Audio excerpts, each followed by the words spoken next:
What's up, y'all? Welcome back to another Hustle Huddle. Y'all know what it is. And today we are here with Christian Roddy and myself, Sean Frederick. So tell me what we're talking about today. Absolutely. Today we're going to be breaking down what we got going on in our lives, how we're still staying athletes and having fun. We're going to be breaking down a couple things going on in the business world as well, whether it's Elon Musk taking over Twitter or state of California possibly going to a 32-hour work week. Make sure you stick around. Wait to the end for our 5-minute fitness tip. You guys would love it. But before we break that down, I guess we'll kick it over to you, Sean, a little bit on like how your week's been. Anything changed from the last podcast? No, honestly, it's been amazing week. I can't complain. This week was a great week. It was a short week.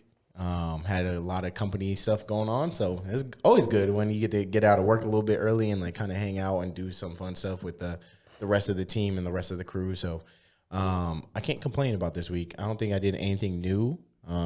My puppy was a little bit crazy. That's about it, honestly. Oh, I did get this. A new segment on the Hustle Huddle, or the new poster. So it's hustle, and then the verb is the only controllable pillar of success. So that's clean. If that don't hit deep, then I don't know what will. You feel me? What about you? Yeah, been a great week. Kind of the same, just a little stuff with work. A lot of people on PTO and vacation lately. It's Easter.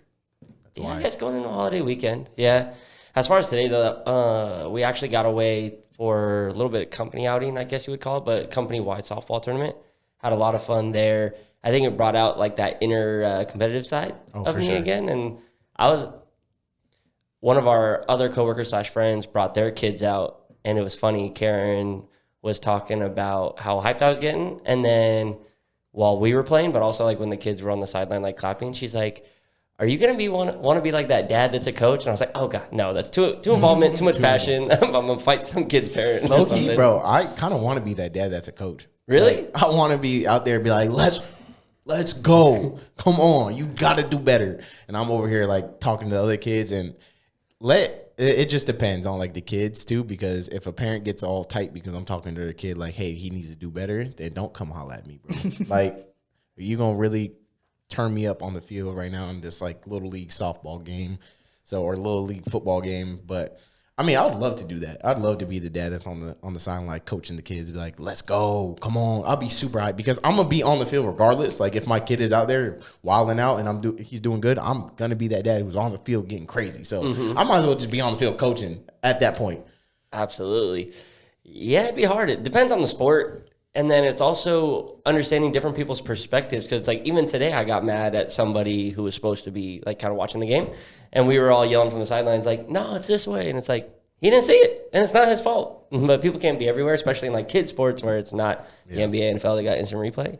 So living through that, I don't know if I can contain myself when it comes to that. So I'm a very competitive person, so like it's like a pro and a con, because I get so competitive to the point where I don't care, and then it can go like it could go bad.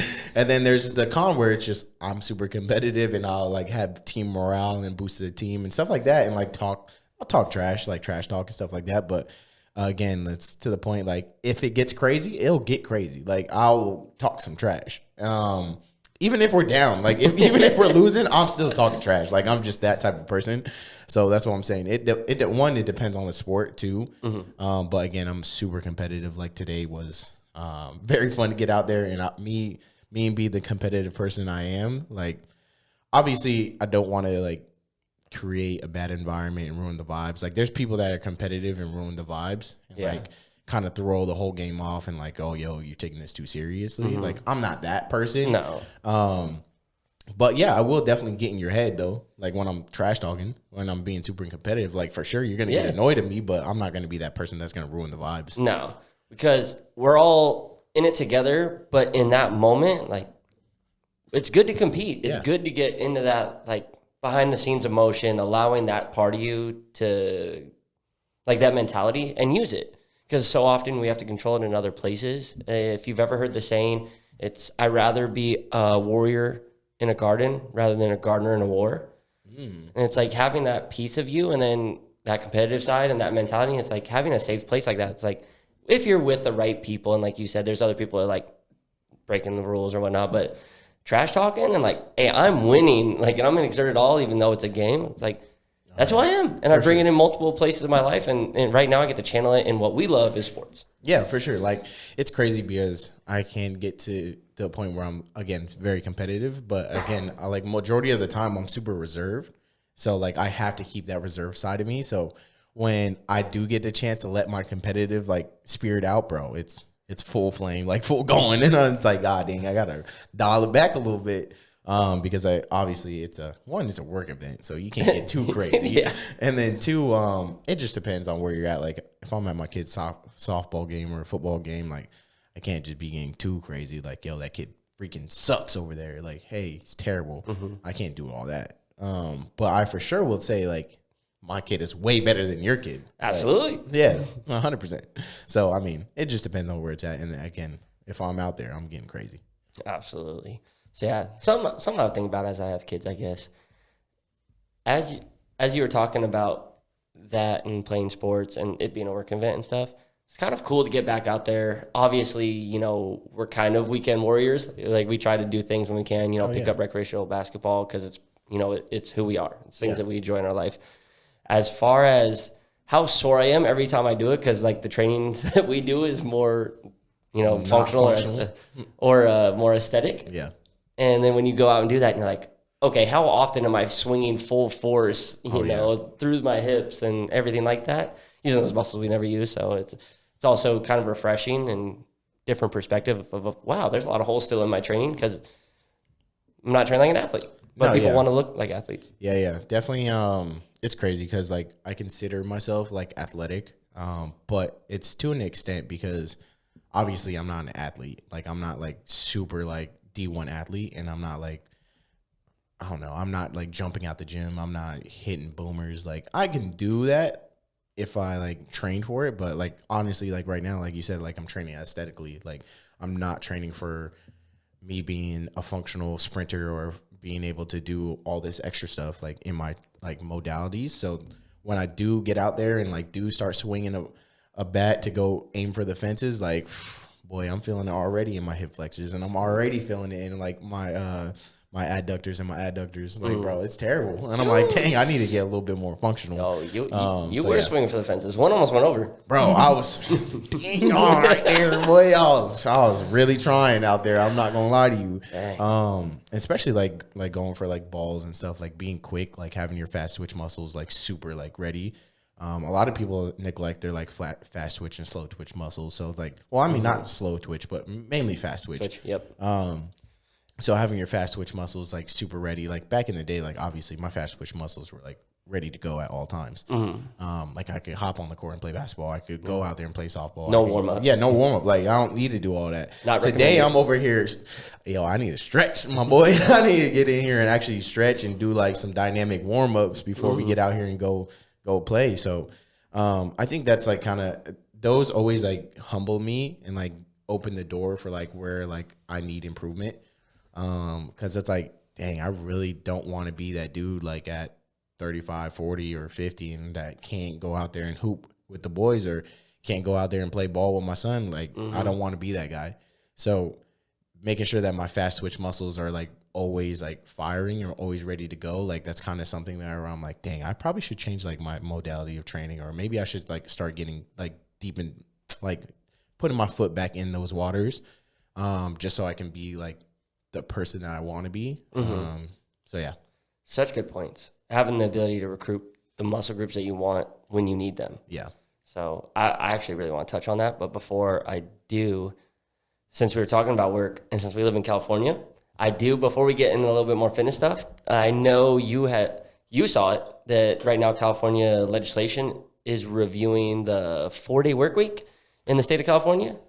Yeah. And off air, we were talking about a little bit, and there was some stuff that we didn't know that came with that. Yeah, no, bro, you opened my eyes to a lot of things, right? When you told me that, obviously, like the naive part of me was like, oh, damn, 4-day work week. Cool, I'm with that. Like 3-day weekend. Okay. But then like once the business side and like the professional, like me come out, I was like, oh, wait, hold on. Like that leads to so much other stuff. Like now I got to hire another like 6 people because my staff isn't going to be being able to like work like 4-day work weeks. Says now they're going into overtime at 32 hours, like you were saying. Yeah, when I was reading it, and obviously, my knee-jerk reaction is Friday, Saturday, Sunday off? Like, say less. My boy, I'm like, leaving. I'm in.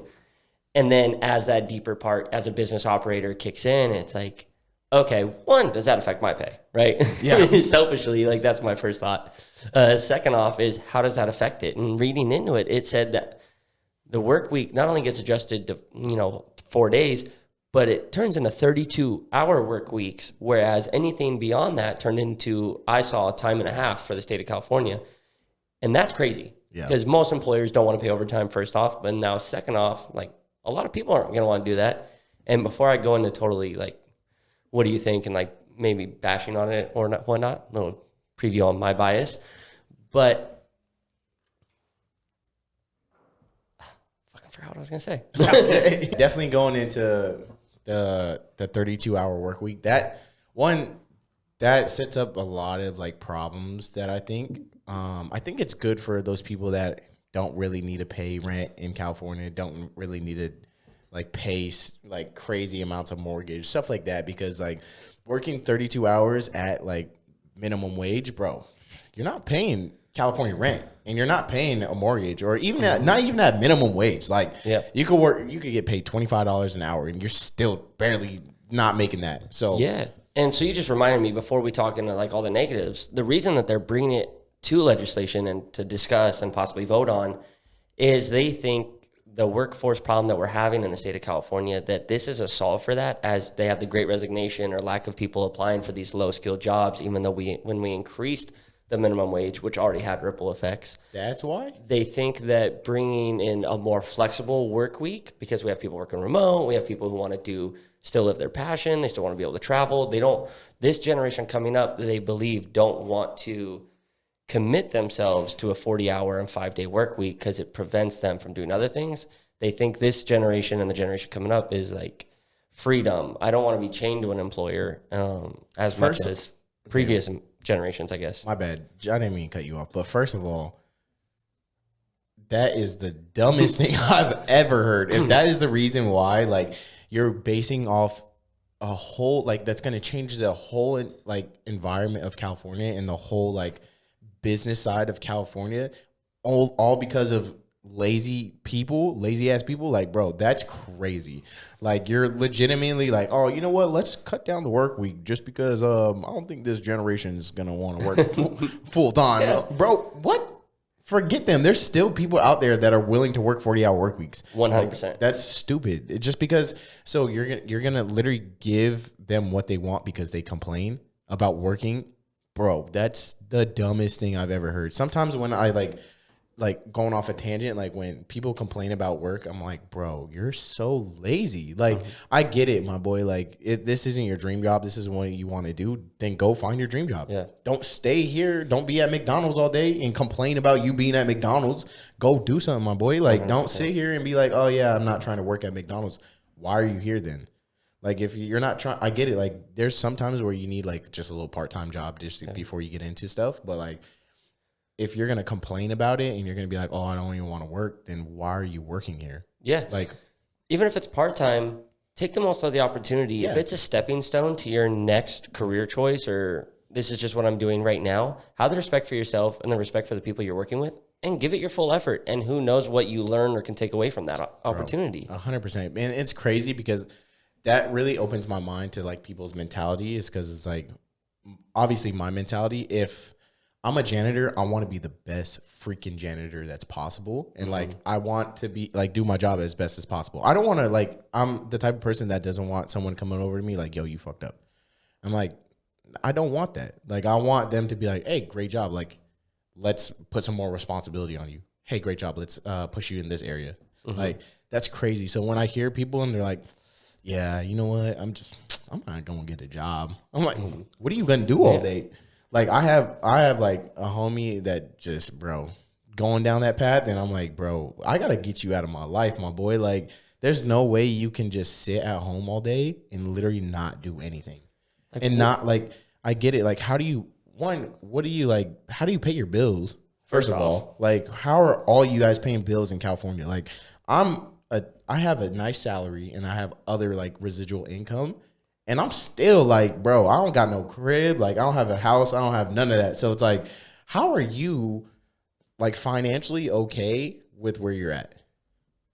I have no idea. And to your point, this is going to cause ripple effects. Oh, yeah. And it's not like this is 80-hour work weeks. This isn't like way back in the day, like kids Slavery. working in Yeah, bro. coal It's- mines and like 20 hours, 12 hours and getting paid whatever it is. And I hate to sound like an old grandpa, like back in my day, but the 40-hour work week isn't awful in my opinion. Yeah. And what's crazier is to your point, maybe it wouldn't be so bad if it was for another reason, if we were solving some other issue. Yeah. But to my understanding, when I looked it up, that was one of the most resounding, most common ones that I was seeing of why people were bringing it to legislation. And I just disagree with it, you know, from a business standpoint, because when you increase the minimum wage, obviously people, you know, already have that argument, but that puts a lot of pressure on businesses, business owners, and now they increase their goods. You look at the state of California right now, you have an 8% or more inflation rate, and goods are crazy. Not to mention, rent in San Diego alone for a 1-bedroom apartment increased 30% year over year. That should be illegal, low key. Like, There are some laws, but they find ways around obviously, them. yeah. in There's some certain law, sectors. like there's a ceiling and there's a floor, like where you can have stuff at. But, like, Yeah. still 30% is a little crazy. Like, first off, And it's like after the first year, after the second year, that's when they're released to do a lot more crazy things. you know when I knew inflation was like getting crazy was when I was in the store and I saw a bottle of siracha, bro. This bottle of sriracha was damn near at like $20 almost. I was like, I looked at it, I'm like, is this a wrong tag? And I'm like, I go down and I'm like, no, because this like little bottles like $10. I was like, no freaking way am I paying $20 for a bottle of sriracha. It was something crazy, and I was like, there's no way that that's true. Like, I'm not paying for that. Yeah. And what's crazy is like, even if like someone does want to work like the 32-hour work week, bro, you can put that down for your availability. Be like, yo, like I need 3 days off. Yeah. Like that's it. And like that doesn't affect anyone else. Like that's your problem if you only want to work 3 to 2 days a week. Like, okay. Some like there's employers that will like allow you to work 2 to 3 days a week. 4 days a week. Like, you don't have to just immediately be like, damn, I got to go in there and do 40 hours. No, bro, sit down with them in the meeting and be like, oh, in your interview, be like, hey, I'm only available 30 hours tops. Yeah. That's a 3-day, If that's you a 3-day can- weekend. yeah. And So if you can get why the is job done, then cool. So why is that affecting everyone else and everyone across California? Because there, again, are people, I'm not saying everyone that needs to work a 4-day work week is lazy. Like, obviously there's stuff that pops up. Like, there's people that have other things going on in their lives, and there's things that like people do on the side. Like, there's stuff for that reason as well. But this is mainly for the people that are lazy and don't want to work. And, A little bit, yeah. Because there's a lot of people in a lot of different careers, especially, you know, whether it be engineers, whatever, so on and so forth. People with high level of skill sets, they can complete a job within a 32-hour work week. Yeah. But that's fine. Most of those positions are paid on projects or paid on salary. Very rarely are those type of positions hourly anyways. yeah, I mean, So I guess I was going to bring up is if we want to talk about what I saw earlier is, and what you think, if we did reduce it to a 32-hour work week, what kind of effects do those have as a business owner or business operator? I know we kind of complained in the gist of it, but what are kind of those specifics and what ripple effects do you see happening? again, that affects dang near everything, bro. Like a 32-hour work week, one could affect how much we get paid. Like, if they're judging us off of like 5 days, 8 hours a day, like that's how like based our salary is, or like based off of the average work week. If that's how they're doing it, then now they're like, oh yeah, we're gonna cut a whole day out of the whole year every week, bro. That's ridiculous. So it's like, one, that affects us, and then now you're going down into the business standpoint where it's like, okay, now a full week of work is 32 hours. Now anything past that is overtime. So anybody working more than 4 days is overtime. And again, I have a job that is open 7 days a week. Like, we don't close our doors. Yeah. So I need someone there every day of the week. So that means I have to, like, currently my staff is there. Again, I have people there for being there every day a week, and they're working 30 to 40 hours. If I lower that down, again, I still need to get people that I got to hire more people now. Yeah. Like I got to bring on like double the staff because now. So let's say we have the 32-hour work week. So of course they're going to get overtime. So let's say they're a $15 an hour employee and they got time and a half. Yeah. What does that put them to? That puts them at Time like and a 23. half? Well, yeah, that's Yeah. So they get $7 on top of the 15. Yeah. Now probably. Now I'm paying them damn near another like person. Yeah. Paying for a whole nother So person. So the likelihood of the business scheduling that person for their 5th shift rather than just scheduling a whole new person is very low. So for the people who would want to continue working and making that money, even if you wanted to, your business and place of work might not offer it. Oh no, exactly. So now I'm like, dang, what do I do now? Now I got to hire a whole brand new person. Yeah. Or that other person A, right? The person who wanted the 40-hour work week, they're going to go pick up a second job. Yeah. And then now I don't have them dedicated to like what they're doing. They're not dedicated to either place. Yeah, no, they're just trying to get ends. You feel me? I'm trying to make peas out here, money. Like I gotta keep it going. Yeah. There's no way that, I mean, bro, like the 30-hour work week again. Like I feel like it's those people. It's for the people that don't have like bills to pay. Like if they do, they're very like low minimum bills, and they can survive with like going off of just 32 hours at minimum wage or above. Are there any pros to it for the people outside of that that you could see? I don't know. I mean, work-life balance. You get another day off. True, I guess. So I mean, that's a good pro. I guess like work-life balance for everyone, if that's the case that they're going off of, like not burning people out. Okay. I don't know. There's not too many pros that I can see to it. What about you? I mean, the podcast is called Hustle Huddle, so we're kind of in grind mode, and we have that mentality of always progressing, always growing, always developing. We kind of talked about that in a previous episode. So it's hard for me to see it through that lens, even trying to think about other people's perspectives. I don't see a lot of pros on it. So I don't know how many votes it'll get either, but it got this far. So I mean, there's a lot of lazy people, so I know I'm not surprised it got this far. You're not wrong. And I don't know, things change and all the time. There's unions at different works that maybe have already taken effect in this. I think just it's so weird that it's in California. The only way I could see a pro to this is if they raise the dollar amount they're getting paid to make up for that day that they're losing in pay. But now I'm gonna want less employees anyways. It's kind of like the minimum wage thing. Yeah, I know, but that's the only pro to it. That's the only way that could make sense. Work-life balance while making the same. Exactly. That's the only way that could make sense. If you're ready for 20% increases on everything again. Bro, I mean that's the move. That's what California is. Yeah. That's the only thing I could think of is like, hey, now, cool. We're at 32 hours. You're getting paid $15 an hour. We're gonna bump you up to 18 to make up for that day that you lost. So yeah, there you go. That's your pay raise, $18. Yeah. Now the job has to find another employee for that 5th day though, and still pay them 18. Yeah, I mean, you, in retrospect, would probably have to. Again, like, that's the only pro I could think of. Gym membership price is going up. No, I'm just kidding. Everything's going up. Everything is going up. And I don't like that. So I think diving into somebody who's kind of the opposite end of the spectrum. Rich. No. What I was actually going to say is, yes, very rich. Actually, I think he's the richest person on the planet. So Elon Musk. No, Jeff Bezos is. Does he still have him? Yeah, Jeff Bezos is still the richest person on the planet, right? That's why because remember we were talking about the divorce with Jeff Bezos and like he lost like $50 billion. He's still number one. No, he went down. Like he was like number 2 after the divorce, and then he literally made that back in like a day and a half. That's crazy. Or like in a week. It was something crazy. And now he not only is he the richest man, but his ex-wife is also the richest woman. Yeah, I knew that. That's 50 crazy. billion. That's crazy. It's Elon and then just. Oh, it's Elon? Oh, what are the amounts? What? Yeah, can you tell me the amounts?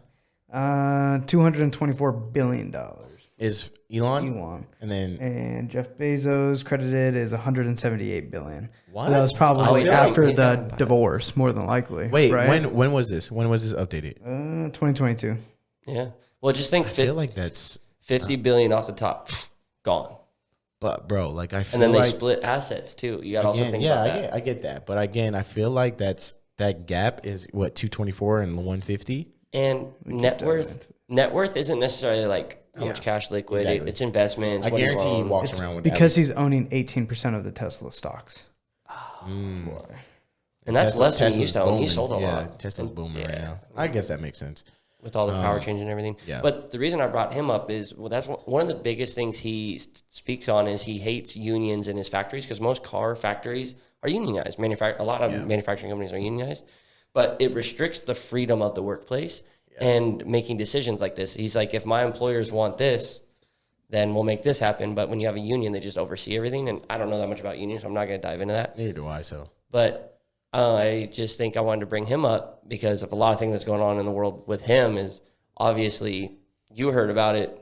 If y'all didn't hear about it, breaking news, Elon Musk is trying to buy Twitter. yeah, and make it a private, I don't know, private something. Yeah, he's trying to make it a private company because right now it's a publicly traded company. gotcha. Like you can go buy a stock of Twitter. Yeah. And he actually, so for those of you who don't know, Elon Musk, CEO and founder of PayPal, SpaceX. founder of Tesla, founder of SpaceX. Dude does big things. He's booming. Boring company. Boring company? Oh yeah, that's the one that Oh, like yeah. making the tunnels for the train under. That's crazy. That's supposed to go from like LA, Vegas, San Fran, flamethrower. San Diego. That's crazy, What? They made a flamethrower too. And they sold made- out in like 2 seconds. bro. And he made the tequila sold out in like 2 seconds. He made the little Tesla 4-wheeler for kids, bro. Sold out in like 2 seconds. That you thing ever- was like $2,000, bro. Have you heard of like the Midas touch? Yeah, I mean, I've heard of the saying, yeah. So it's like everything I touch turns to gold. Yeah. Like this dude's got that going on. Bro, literally, bro, it's crazy. Literally, he can just be like, hey, you know what? Let's make phones today. And I guarantee a Tesla phone or whatever type of phone he wants to call it is gonna boom. It's gonna be crazy. 100%. And it's gonna knock some other phones off the top. I think the biggest reason for it is one, he's like a progressive thinker, but two, he understands people. Oh, for sure. He's so like involved with like his Tesla community and like in his workers and in his employees. Like it's crazy. One of my buddies works for Tesla and he has nothing but great things to say about the company. And I'm like, damn, like low-key, I want to work for Tesla. One of my high school friends, like she was like working for Nordstrom, like selling shoes. And then she switched over to do work for Tesla. And she's just been moving up, and I see her like posting stuff all the time. I'm like, she is living life, and bro, it's crazy because Tesla's only just gonna go up. Like they're always just gonna be booming right now. Yeah, with the energy crisis, stuff like that, they're gonna have to, as long as they're at the forefront of it, they're positioned really well. And to talk about how he kind of understands people, he did a Twitter poll of if he thinks Twitter is consistent with their freedom of speech and like how they, punish people on their platform. Yeah. And he's like, this is going to have serious consequences, so please take it seriously. Yeah. 80% of people said they feel like Twitter is not consistent with their rules, their policies, and how they adhere to them.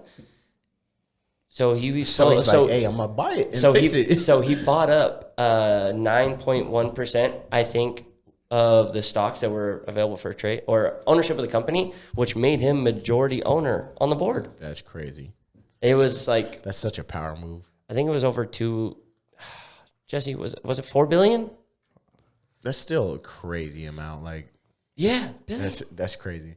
I wonder how much money like you think he walks around with, like not walks around with, but has spendable like in his bank account. Well, he's gonna off topic, but to talk about something that I saw before. He's broke. Like he walks around broke.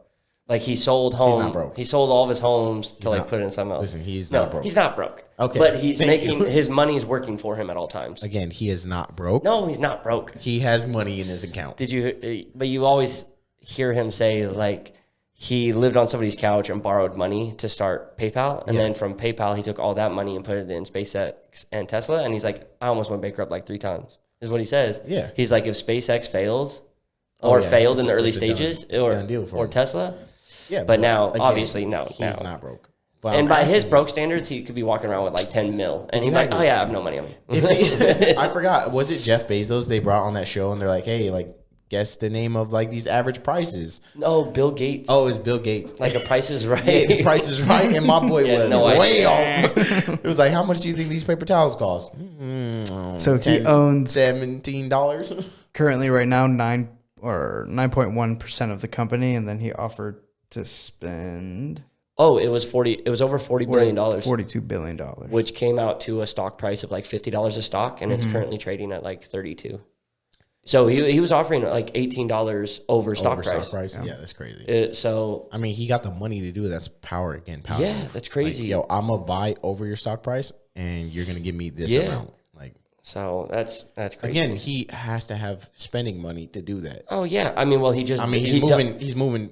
Obviously, buckets around and moving money to places to make those moves. And that could be considered like an investment. So like when Tesla started buying Dogecoin and Bitcoin, that was an investment for the company. That's how they put it down. You bypassed the question. What do you think? How much money do you think he has in his account usable? Usable right now? Yeah. Oh, bro, it's in the billions. For sure. Usable? I was gonna say if he's worth 200 and something. I was gonna say if you don't think he has at least $1 billion that he could have access to today. Exactly. I was gonna say. I'd say he has access to 40 billion. That's what he's willing to buy Twitter for. Yeah, I think he has access to at least 5% of his net worth. So at any given moment, whether it's in some type of holdings, but he has access to it. 15%? What was that? 15 billion or like 10 billion? Like 5%? Of 220 or 240 billion, I think is what they said. Oh, no, 224 billion. Yeah. So whatever 5% of that is. So 10% would be 22 billion. So 5% is like 10 billion. 10 billion, yeah. Hopefully we're not wrong on our math. We look stupid. No, we add 45. So that's it. I was rounding up. But yeah, 10 bill. That's a little crazy. Honestly, what you got over there? Oh, nothing. Oh, okay. He was like, yeah, no, that's a little crazy. I can't even imagine. I saw this one video and it was like in comparison, and it was like the grains of sand. Like this is like $100,000, and then it was like this is like disheartening, bro. I didn't realize how broke I was until I seen that, bro, and I was like, I got a couple rice. I was like, I got one grain, and then it showed like the equivalent to $1 billion, and it was not at like $1. It was at like 100K or something like that. Like one grain was that. Yeah, one grain of rice was like either 10K or 100K, and then it went to like retrospective, like this is like 100K, this is $1 million, or like this is like $500,000, this is $1 million. This is 100 million, and then it was like $1 billion, and it was like this pile of rice, and I was like, oh my god, the difference between $1 million and $1 billion is ridiculous, and people don't think about that a lot. I have a question for you guys. If you were the CEO of Twitter right now or tomorrow, would you value $42 billion or control over free speech? See, it just depends on like me as a CEO. Where do I think Twitter is going to be going in the future? Like if I know Twitter is going to be worth way more, and I know that it has that power to be, which it does, Twitter can blow up to be something way more than what it actually is right now. That could go into different platforms and go into like so many different options. Me as the CEO, I'm gonna be like, nah, bro, you can walk. So very true. But Elon Musk wanting to buy it, the only reason isn't the free speech and the policy adherence. Another thing is like they haven't turned a profit in a long time, and they haven't adapted in the same way Facebook has, going Meta, buying Instagram, TikTok, again, ad space. Like they don't leverage those things, and right now they're not a very profitable company. Somebody was telling me the last time they turned a profit was quite a long time ago. I might be wrong. I wouldn't doubt that because, bro, you don't hear too much about Twitter anymore. Like you see it sometimes, like here and there, but like Twitter used to be popping. Like it used to be like everyone was on Twitter. Twitter was like the new, like what was gonna be the new platform of like social media. And then obviously Instagram did a better like job like piloting it and like figuring out like the platform and like how to like network their platform to others and like what their platform is gonna be about. Yeah, Twitter hasn't done that yet.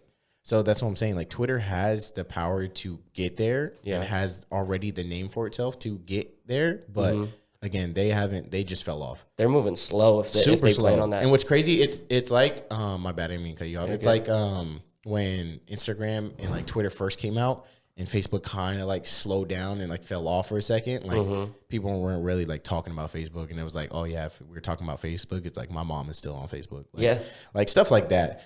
And it's like now Facebook is coming back, like it's got the metaverse. Like they're doing a lot more now to get their name back out there and like be more relevant. Yeah. And like Twitter's kind of like falling off of the. It's falling off, which some people appreciate it because like you don't go on Twitter and you're not bombarded with ads. You're not bombarded with sponsored posts and things like that. So it's still like a very authentic platform.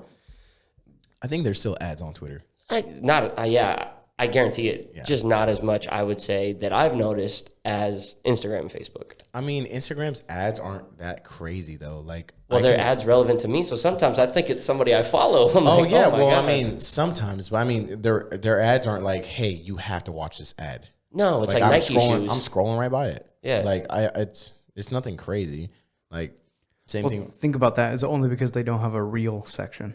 Yeah, that's what I'm saying. It's like Twitter's falling off. You're forced to watch it. It's falling off because of that reason. Yeah. They don't have a real section. They don't have a search section. Well, like I don't know. I haven't been on Twitter in forever, so I don't know exactly. Yeah, see, you haven't been on it. It's falling off. Exactly. I don't know. One of the things like Elon was even suggesting is small changes. Like you can't edit a past tweet. Like you hear people getting canceled or paused. They be pulling up the dictionary on them and scroll. Yeah. Back in 2011, you said this. So one of the things he was like, why can't we edit post? Like I could change my opinion on something that I said 6 months ago, but now I have to either delete it or leave it. Yeah. So that's like, he's trying to do things that, again, he understands people. When he announced that he owned 9.1%, the stock jumped 25% because everybody was starting to buy in because they believed in the changes he would make. Shout out Elon. Crazy. Bro. And then little side thought. So to answer your question, you asked if I was CEO, like what would I do? It's really the board of owners because if he owns majority share stake with only 9%, there's going to be quite a few different people on that board who have to approve that sale. And nobody owns more than like 2 or 4 billion. So the amount that he's willing to over purchase it, they're going to take home as a profit, which could be like 2 times what they initially invested. And when you're talking $1 billion, so like I put in $1 billion in a company and now I'm going to get it back $2 billion. That's ridiculous. Some of the people who are actually on the board are like investment firms that are in charge of making money for other VIP, very, very rich clients. Yeah. Or just trying to make an overall investment win as a firm. So these people have no doubt, or like almost no option but to almost agree to the purchase because they won't get another opportunity like that. Yeah. So it's 1, I'm going to get you an instant return. 2, it's at $50 a stock, which we've only been up to like $77 a stock. That was our peak, which I think that's what it was over the last 5 years. That might have been when I searched all, but it could have been the last 5 as well. Yeah, I mean, I think... So I'd probably say yes if I was a board member, no if I was the CEO. Yeah, I'd say no if I was the CEO for sure. If I was a board member, I would definitely say yes. That's completely different. Like if I don't know, because even if I'm a board member and like Elon Musk is going to be taking the wave, I'm gonna be like, shit, I might just ride this wave and like triple my investment instead of doubling it. Yeah. Well, they're obviously probably holding him up. That's why he went from majority stake owner to wanting to buy. Yeah. They're not interested in him participating as a majority owner. I think there's a couple of things where they even tried to fight the time frames in which he was purchasing the stock prices and him not announcing that he was filing it. Because when you make that many, you have to file that with like all the different federations, like SEC, I think, to make sure that it's done properly. Like they said, he held some of that information so that he was able to purchase it at a lower stock price. Because if he announced it, it would have gone up over time. So they obviously don't want him there if they're even bringing that up. Yeah. So, or maybe they want more money. You're not wrong. Hey, instead of 50, let's whoa. Hey, we know you want to buy this. Hold on. Let's really look at the worth of Twitter. Come on now. True. And now his $40 billion investment is an $80 billion investment. True. So someone getting paid out. Yeah, I guess things I'll never know. I'll never know. I'm that broke. Much of a billionaire. I'm sorry, I'm broke.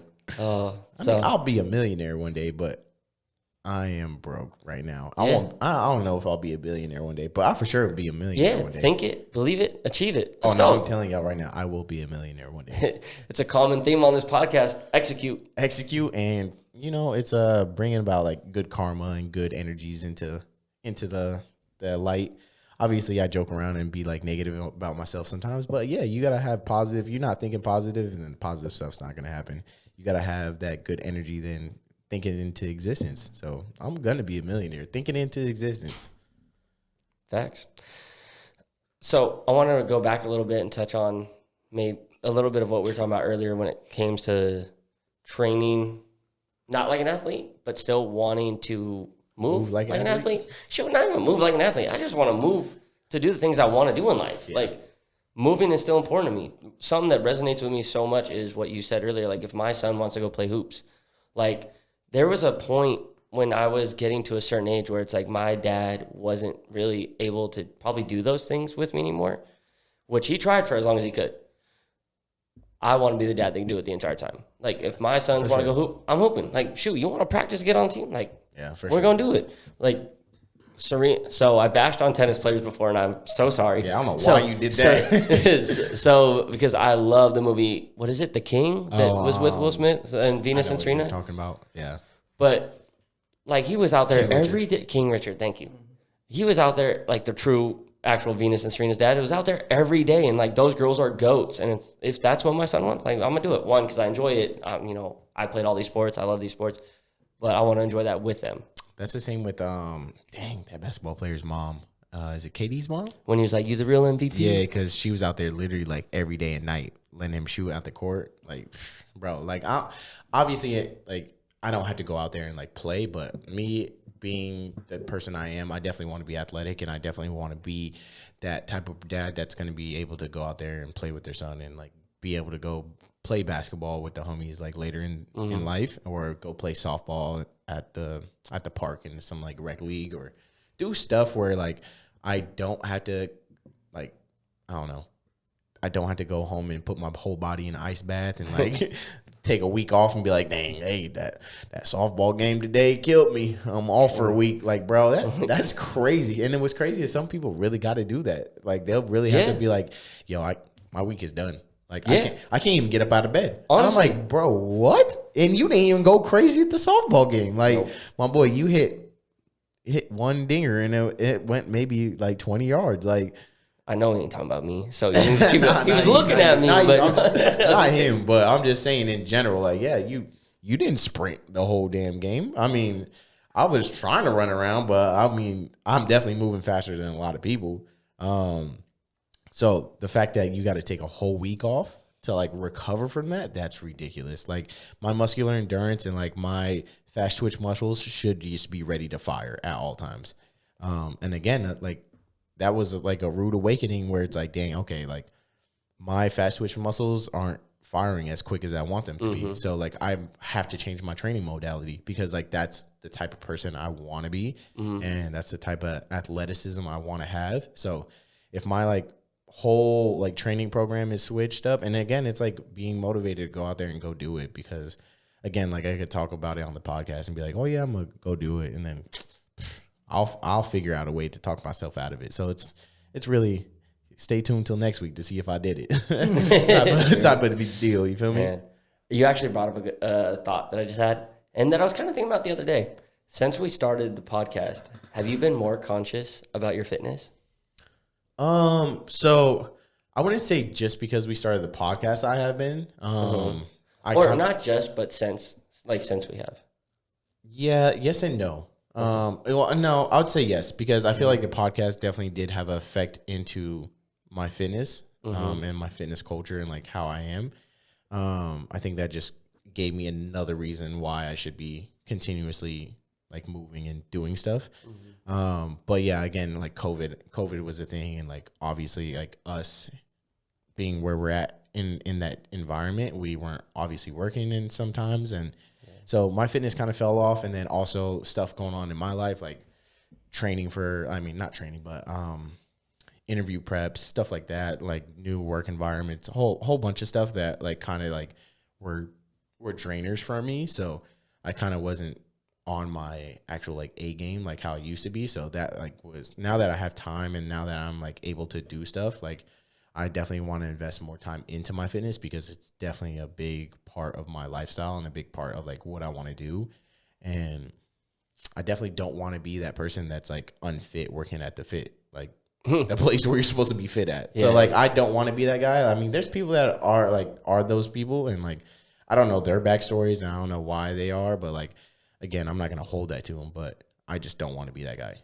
Yeah. It's like the social media meme when you walk into like GNC and it's like, you got somebody who maybe not the most fit individual trying to recommend like, hey, you got to get on this fat burner. Don't recommend that to me, my boy. Yeah, so. But I mean, again, like, I don't know their environment. I don't know what's going on in their life. Like, they could have a whole like different spinal infusion. Like, they could have different education. Different education. Like, they could have stuff going on. Like, they have to take care of somebody with a disability, stuff like that. Like, I'm not gonna judge that person just because. Like, I'm not gonna judge a book by its cover. You feel me? Like, if I don't know like the entirety of the argument. Yeah. So, but me personally, I just don't want to be that person. So, if I can go out there and do it, then I'm gonna go out there and do it. So, it's definitely impacted my fitness journey. I mean, I know it's definitely impacted your fitness journey. Like, like, has it not? No, 100%. For a couple of reasons. One is like you don't want to have that imposter syndrome. It's like if I'm gonna talk about it, I'm gonna be about it.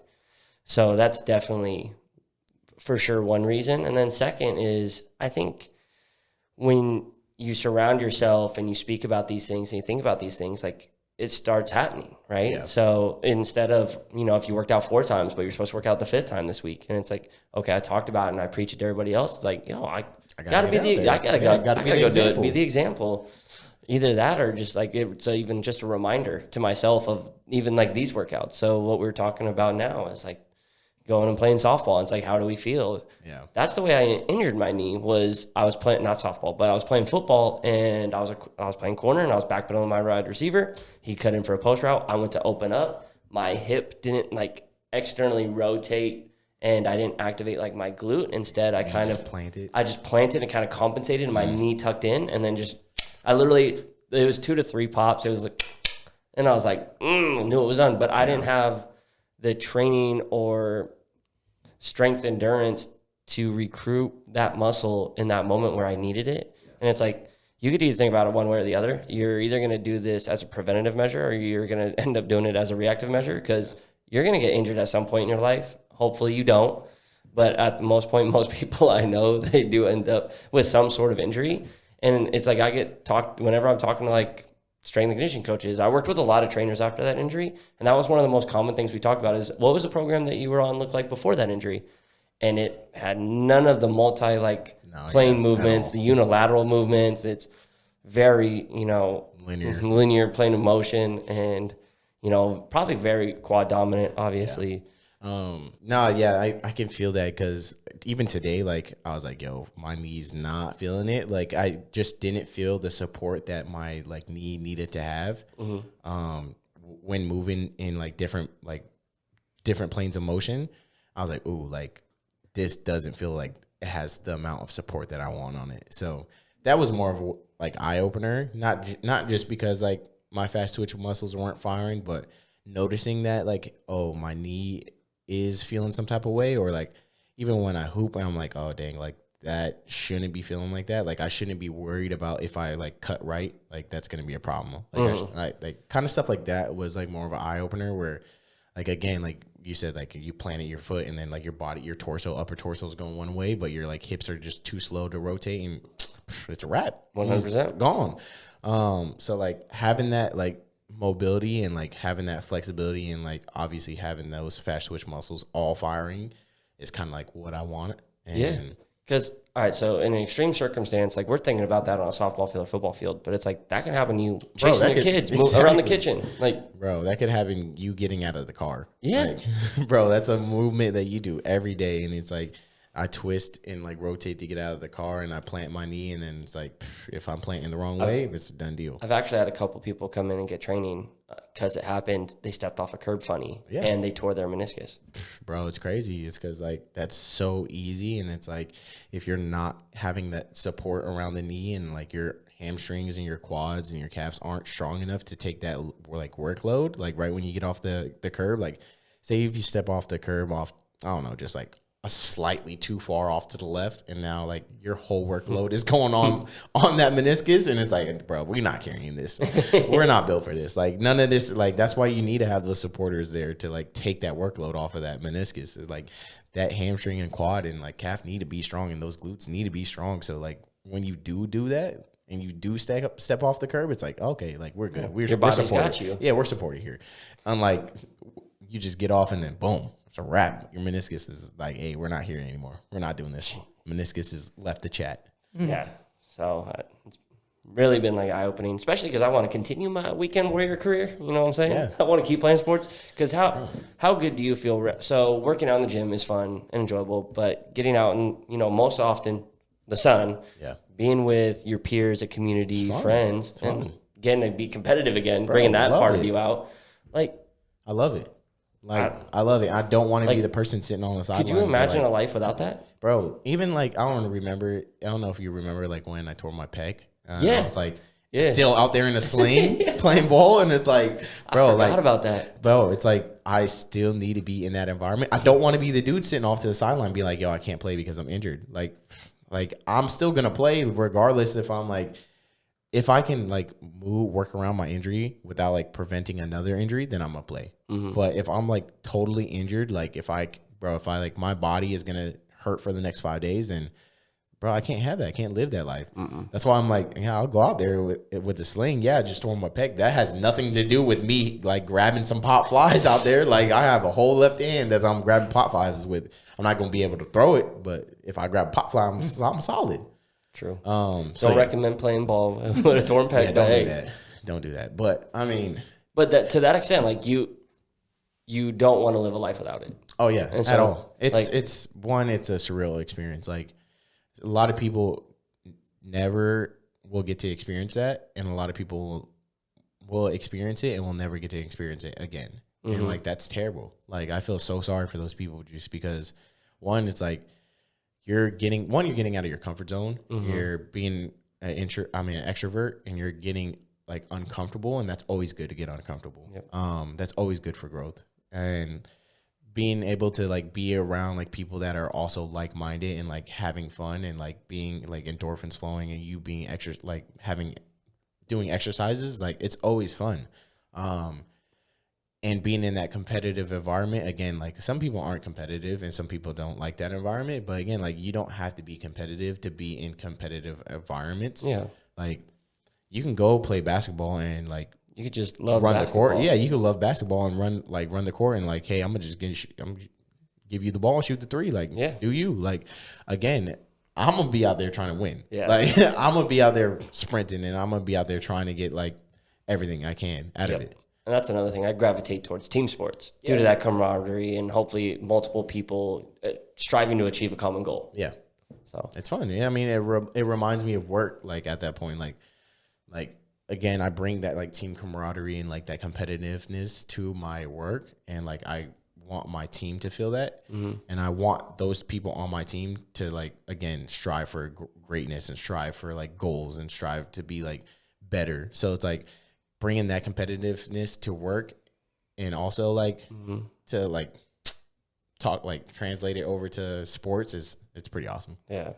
It's funny. Earlier you said like you're very reserved usually, and you definitely put that off in the world until like people get comfortable around them or they get around you enough and then they're like, oh my God. Because if most people's first interactions, like he was really quiet, didn't say much, like not a lot of energy. And bro, it's because I'm not gonna like talk about like stereotypical and like be like that guy that talks about like being like a black man with like tattoos and bigger. Like that's a real thing. Like I have that fear and I have that anxiety, like that social anxiety, because it's like it gets portrayed so differently and it gets portrayed so much on like the black culture. And like, I don't want to bring it up on the podcast. I don't want to talk about it, but like, again, like that's one of the main reasons why I'm reserved. Like, because it's so quick to go like the other way. Like if you're not reserved first and if you're not like in that environment, like, oh yeah, they come in and it's like a rowdy ass big black dude. Like that's some red flags to a lot of people, like to some people that are like closed-minded and stuff like that. So,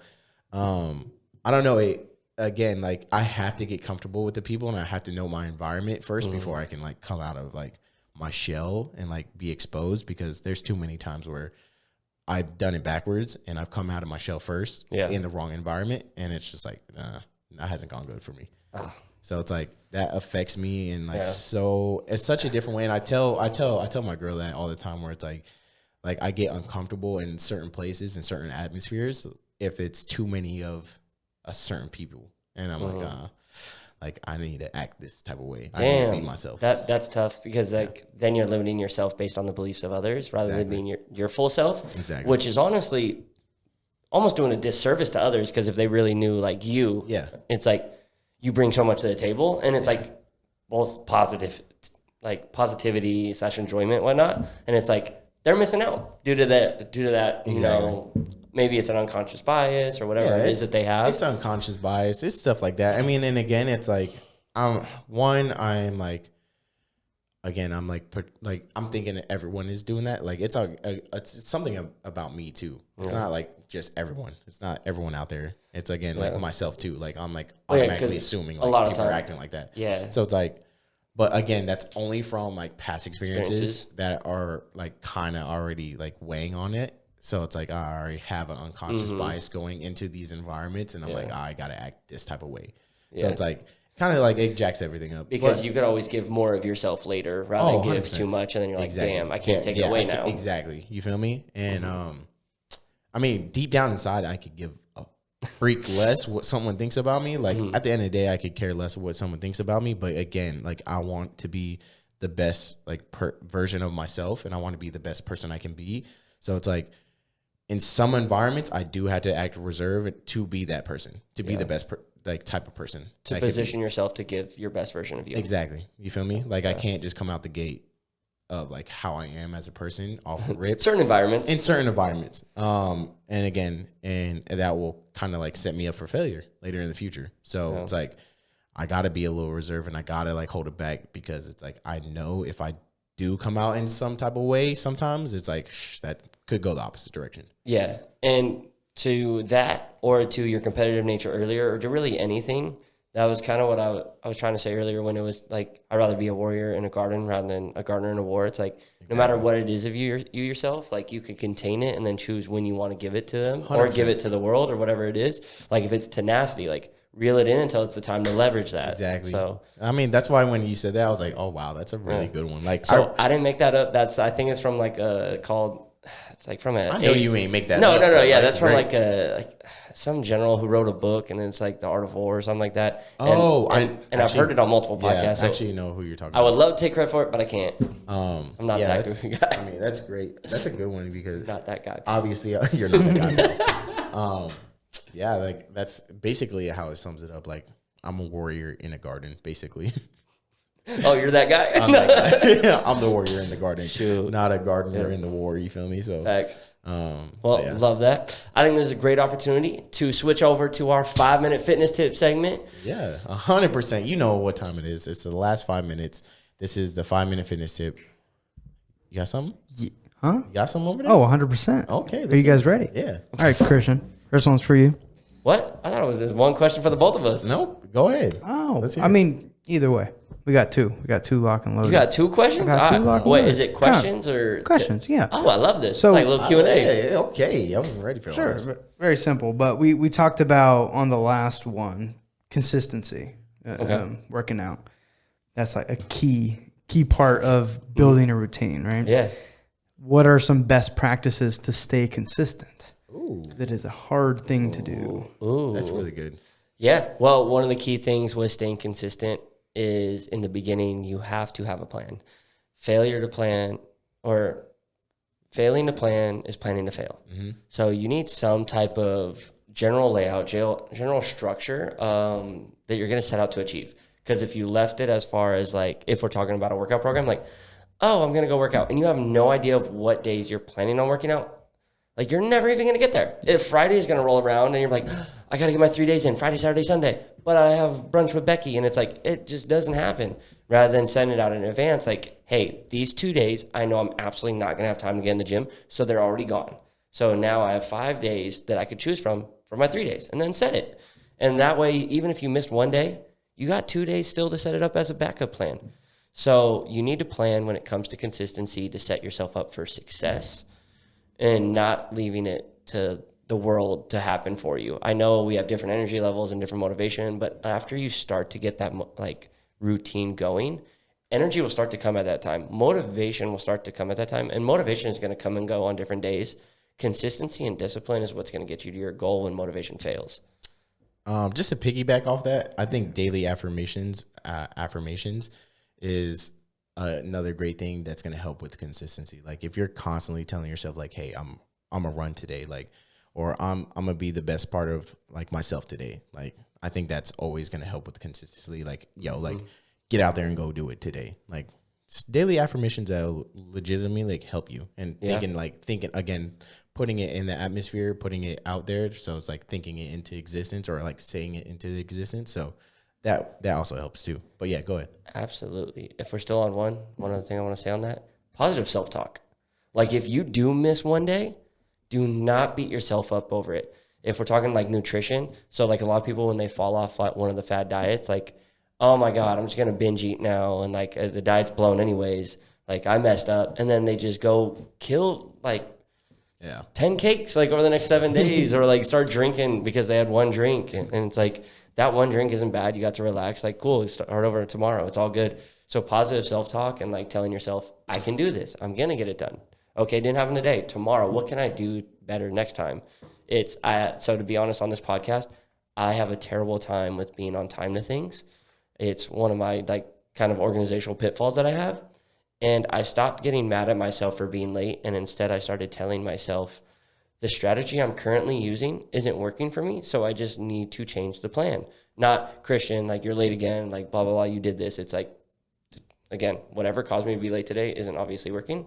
How do I change it? My boy's still late though. Fantastic answer, Christian. Thank you. Oh, second question. Yeah. Maybe for some listeners who, I think a lot of people were affected by this, and you guys even brought it up a little bit in the podcast, but people coming off of COVID, maybe having a hard time building back a routine or finding a way to turn the gym back into a habit because they had a habit of sitting at home, not doing a whole lot. Yeah. I mean, again, that's so hard. That's so hard to get back into it. It's so hard. You just got to, again, make that first step. That first step is the hardest step. And being able to actually getting to the gym and like being able to be like, you know what, today's the day I'm going to make the change. That's like, again, the hardest step. And thinking positive, like Christian said, and like putting that into like the universe is what's going to help you. Realistically, like, again, like you should be your number one, like competitor. Like, you should be the one person that you're always competing with. Like you should always compete with yourself every day to get better from the person last day. Like I'm competing with myself to like, of course, like I want to be better, like compared to other people. Like I'm competing with other people, but my number one competitor is myself. And I feel like that's for everyone. So like, again, like you're going to be your worst critic and you're going to be like the worst person to tell you no and like tell you to stop. Like there's obviously like the devil and angel on each side of you. And it's like, again, like a lot of people will, like to Christian's point, will be like, you know what, like I missed today, so let's go binge eat, or like let's just take a couple rest days off. Like what is 2 days? Like again, like 2 days is nothing, but you got to think like 2 days over, you keep telling yourself over the month, like bro, you're already like 10 days out. Like that's a whole 10 days of you not training because you kept saying 2 days, 2 days, 2 days. So be your number one like competitor and constantly try to beat yourself from yesterday is going to probably be the best tip for that. And then again, take that first step. The first step is the hardest. Always go out there and do it and try new things. So like get out of your comfort zone and like be like, you know what? I don't want to be the same person I was yesterday. I want to change and I want to do like something different. And I want to go out to the gym, or I do want to start walking, or like I do want to change up my training modality. It's just about executing at the end of the day. And it's like you really need to go out there and just execute. And a lot of people will sit and like ponder and be like, yo, like, the sun is not lining up perfectly. And I kind of like got out of bed funny. I usually get out of bed on the left side, not the right side. So it's like, really, bro, like you're just making excuses and you literally just need to get out there. And I know it's hard and I know it's like a rough road to go down. And a lot of people don't want to go down that road because it's going to be a hard road. But you got to think like if you're really willing to grow and you're really, really willing to get those results and like get out of the funk, then bro, like got to get out of your comfort zone. Yeah. So take us out. Sheesh. Well, outside of that, I just want to say, appreciate you guys all joining us. We're actually having a lot of fun doing this podcast, and we appreciate, some of the feedback we've gotten and that you all join us. Again, that was another episode of the Hustle Huddle. Appreciate you, Fit Fam. See y'all later. Take us out, Sean. Hey, again, first off, I want to apologize for the last episode because I was cussing like crazy. So, second of all, but like and subscribe, bro. Like you, or just like it. You don't even got to subscribe to it, but like if you really mess around with us and you really boys, and you'll definitely like or even like throw it up on Instagram, something like that. You don't got to listen to the whole thing, bro, but just come holla at us. You know, hustle is the only controllable pillar of success. So this is why we're here. We hustling in this huddle.